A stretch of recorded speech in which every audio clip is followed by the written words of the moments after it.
നമ്മുടെ വീട്ടിൽ എപ്പോഴും ഉണ്ടാകുന്ന വളരെ കുറച്ച് ഇൻഗ്രീഡിയൻസ് വെച്ചിട്ട് പെട്ടെന്ന് നമുക്കൊരു സ്നാക്ക് തയ്യാറാക്കി എടുക്കാൻ പറ്റും. കുഞ്ഞുങ്ങൾക്ക് ഒരുപാട് ഇഷ്ടപ്പെടും. നമുക്ക് ടിന്നിലൊക്കെ ഇട്ട് സൂക്ഷിച്ച് വെച്ച് കഴിഞ്ഞാൽ കുറച്ചധികം ദിവസം തന്നെ കുട്ടികൾക്ക് കഴിക്കാൻ പറ്റും. നല്ല ടേസ്റ്റാണ്. എങ്ങനെയാണെന്ന് നമുക്ക് നോക്കിയാലോ. നല്ല കറുമുറുന്നിരിക്കും കേട്ടോ. അതിനായിട്ട് ഞാനിപ്പോൾ 1 കപ്പ് പച്ചരി ഉണ്ടല്ലോ, ഏകദേശം ഒരു 3-4 മണിക്കൂറോളം നന്നായിട്ട് കുതിർത്തെടുത്തിട്ടുണ്ട്. 250 ml കപ്പിൽ ഈ കപ്പിൽ 1 കപ്പ് പച്ചരിയാണ് എടുത്തിരിക്കുന്നത്. നന്നായിട്ട് 2-3 വെള്ളം കഴുകിയിട്ട് കുതിർത്തെടുത്തതാണ്. ഇനി ആ വെള്ളമൊക്കെ കളഞ്ഞിട്ട് നന്നായിട്ട് പച്ചരി ഒന്ന് ഊറ്റിയെടുക്കാം നമുക്ക്. എന്നിട്ട് ഒരു മിക്സിയുടെ ജാറിലേക്ക് പച്ചരി ഇട്ട് കൊടുക്കാവുന്നതാണ്. നിങ്ങൾക്ക് ജീരകശാല അരി വേണമെങ്കിൽ അതും എടുക്കാവുന്നതാണ്. അതാവുമ്പോൾ വേറൊരു പ്രത്യേകതരം മണവും ഉണ്ടാവും. ഞാനിപ്പോൾ പച്ചരിയാണ് എടുത്തിരിക്കുന്നത്. ഇനി ഇതിലേക്കൊരു 1/4 കപ്പ് ചെറിയ തേങ്ങ ചേർത്ത് കൊടുക്കാം. ഇതിപ്പോൾ 1/4 കപ്പിലും കൂടുതലുണ്ട്, ഒരു 1/4 കപ്പ് തേങ്ങ മതി. ഇനി ഇതിലേക്ക് 2 മുട്ട പൊട്ടിച്ചൊഴിച്ച് കൊടുക്കുന്നുണ്ട്. 2 മുട്ട ചേർത്ത് കൊടുക്കുക. പിന്നെ നമുക്ക് ഉപ്പ് ചേർക്കണം. വളരെ കുറച്ചൊരു 2 നുള്ളു ഉപ്പ്. ഞാനിപ്പോൾ ഇതിൽ കാണിച്ചിരിക്കുമ്പോൾ തോനെ ഉപ്പ് എടുത്തിട്ടുണ്ട്, പക്ഷേ അത്രയും ഉപ്പ് ചേർക്കുന്നില്ല. വളരെ കുറച്ച് മാത്രമേ ചേർക്കുന്നുള്ളൂ കേട്ടോ. ഇനി ഇതിലേക്കൊരു 3 ടേബിൾ സ്പൂൺ പഞ്ചസാര ചേർക്കുന്നുണ്ട്. ആദ്യം ഞാനൊരു 3 ടേബിൾ സ്പൂൺ ചേർത്തിട്ട് നോക്കിയപ്പോൾ വളരെ മധുരം കുറവായിരുന്നു. പിന്നെ 1 ടേബിൾ സ്പൂൺ കൂടെ ചേർത്തിട്ടുണ്ടായിരുന്നേ. ഇനി ഇതിലേക്ക് 1 ടീസ്പൂൺ ഏലക്കാപ്പൊടി ചേർത്ത് കൊടുക്കുന്നുണ്ട്. ഏലക്കയാണ് നിങ്ങളുടെ കയ്യിലുള്ളെങ്കിൽ ഒരു 4-5 ഏലക്ക അങ്ങനെ തന്നെ ചേർത്ത് കൊടുക്കുക. ഇനി ഇതിലേക്ക് ഒരു 1/2 കപ്പ് വെള്ളം കൂടി ചേർത്തിട്ട് ഒന്ന് മിക്സ് ചെയ്ത് കൊടുക്കുക. എന്നിട്ട് നമുക്ക് അടച്ച് വെച്ച് നന്നായിട്ട് നല്ല പേസ്റ്റ് പോലെ അരച്ചെടുക്കാവുന്നതാണ്. ഒരുപാട് വെള്ളം കൂട്ടി അരയ്ക്കണ്ട, എന്നാൽ തീരെ അങ്ങ് ടൈറ്റാക്കി അരയ്ക്കണമൊന്നുമില്ല. ഒരു 1/2 കപ്പ് വെള്ളവും പിന്നെ ആ 2 മുട്ടയും എല്ലാം കൂടിയൊക്കെ ആകുമ്പോൾ ആവശ്യത്തിനുള്ള വെള്ളമാവും. ഒരുപാട് അങ്ങ് ലൂസായി പോകണ്ട. ഇങ്ങനെയൊക്കെ ഒരു കൺസിസ്റ്റൻസിയിൽ ഇരുന്നാൽ മതി. നമ്മുടെ വെള്ളയപ്പത്തിനൊക്കെ അരച്ചെടുക്കില്ലേ, അതേപോലെ ഒരു കൺസിസ്റ്റൻസി മതി കേട്ടോ. നന്നായിട്ട് അരച്ചെടുത്തിട്ടുണ്ട്. ഇനി നമുക്കതിനെ ഒരു ബൗളിലേക്ക് മാറ്റി കൊടുക്കാം. എന്നിട്ട് നല്ലതുപോലെ ഒന്ന് മിക്സ് ചെയ്തെടുക്കാം. ഇതാണ് നമ്മുടെ മാവിൻ്റെ കൺസിസ്റ്റൻസി. ഇനി നമുക്ക് ഒരു പാൻ അടുപ്പിലേക്ക് വെച്ച് കൊടുക്കാം. അതിലേക്ക് കുറച്ച് പൊട്ടുകടല ചേർത്ത് കൊടുക്കാം. ഈ പൊട്ടുകടല, പൊരികടല എന്നൊക്കെ പറയില്ലേ, ആ സാധനം.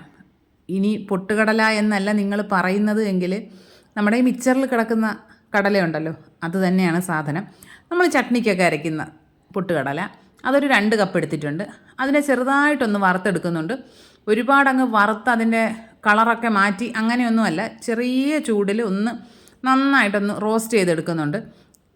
ചെറുതായിട്ടൊരു ക്രിസ്പിനെസ് കുറവായിരുന്നു പൊട്ടുകടലയ്ക്ക്, അതുകൊണ്ടാണ് കേട്ടോ ഞാൻ ഇങ്ങനെ ഒന്ന് വറുത്തെടുക്കുന്നത്. നിങ്ങൾക്ക് നല്ല കടുമുടു എന്നുള്ള പൊട്ടുകടലയാണ് കിട്ടുന്നതെങ്കിൽ ഇങ്ങനെ ചെയ്യണമെന്നില്ല. നന്നായിട്ട് ഈ പൊട്ടുകടലയൊക്കെ ഒന്ന് ചൂടായി വരുമ്പോഴേക്കും നമുക്ക് ഫ്ലെയിം ഓഫ് ചെയ്യാം. പിന്നെ ആ ചൂടൊന്ന് കുറഞ്ഞതിന് ശേഷം വേണം മാവിലേക്ക് ചേർത്ത് കൊടുക്കാനായിട്ട്. മാവിലേക്ക് പൊട്ടുകടല നമുക്ക് കുറേശ്ശെ ചേർത്ത് നോക്കാം. മുഴുവനായിട്ടും ആദ്യമേ ചേർക്കണ്ട. ചിലപ്പോൾ മാവിൻ്റെ ആ ഒരു അളവിനനുസരിച്ചിട്ട് കടല ഒരുപാട് വേണോ കുറച്ച് മതിയോ എന്നൊക്കെ നമുക്ക് നോക്കാമല്ലോ. ഇതിപ്പോൾ ഞാനിതിൽ നിന്ന് 1 പിടി പൊട്ടുകടല മാറ്റിയിട്ടുണ്ടേ. ബാക്കി മുഴുവനായിട്ടും ഇതിലേക്ക് ചേർത്തു.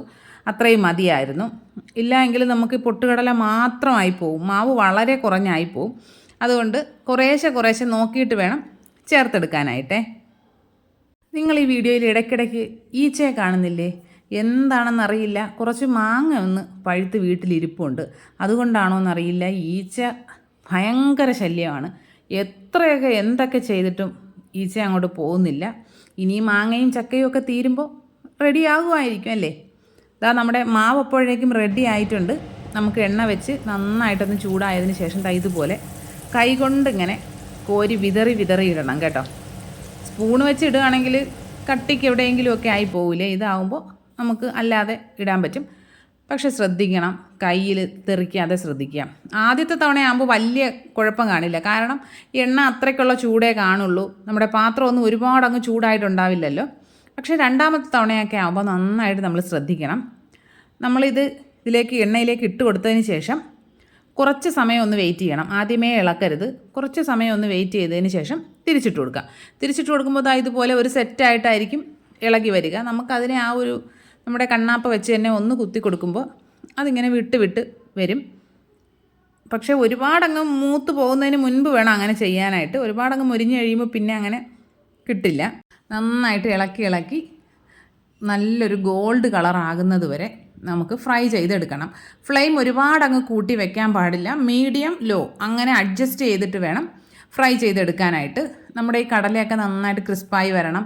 ചില ഭാഗങ്ങളിൽ കട്ടിക്ക് മാവുള്ളത് നന്നായിട്ട് കുക്കാവണം. അങ്ങനെയൊക്കെ ഉള്ളതുകൊണ്ട് നന്നായിട്ട് ശ്രദ്ധിച്ച് വേണം കുക്ക് ചെയ്തെടുക്കാനായിട്ട്. ഇതാ ഇപ്പോൾ ആദ്യത്തെ സെറ്റ് ഏകദേശം നല്ലൊരു ഗോൾഡ് കളറായിട്ടുണ്ട്. ഇനി പുറത്തിരുന്ന് കുറച്ചുകൂടി നന്നായിട്ടൊന്ന് കളറാവുകയും ക്രിസ്പി ആവുകയൊക്കെ ചെയ്യും കേട്ടോ. രണ്ടാമത്തെ സെറ്റ് നമ്മൾ എണ്ണയിലേക്ക് ഇടുമ്പോൾ നന്നായിട്ട് ശ്രദ്ധിക്കണം, കാരണം കയ്യിലേക്ക് പെട്ടെന്ന് ഇത് പൊട്ടിത്തെറിക്കുവേ.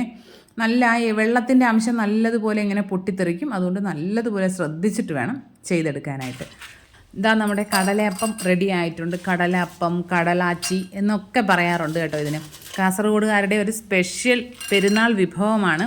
ഇനി പെരുന്നാളൊക്കെ വരുന്നുണ്ടല്ലോ, അപ്പോൾ തയ്യാറാക്കി നോക്കാവുന്നതാണ്. നല്ല കറുമുറുന്നിരിക്കും. ടിന്നിലൊക്കെ ഇട്ട് സൂക്ഷിച്ച് വെച്ച് കഴിഞ്ഞാൽ നല്ലതാണ്.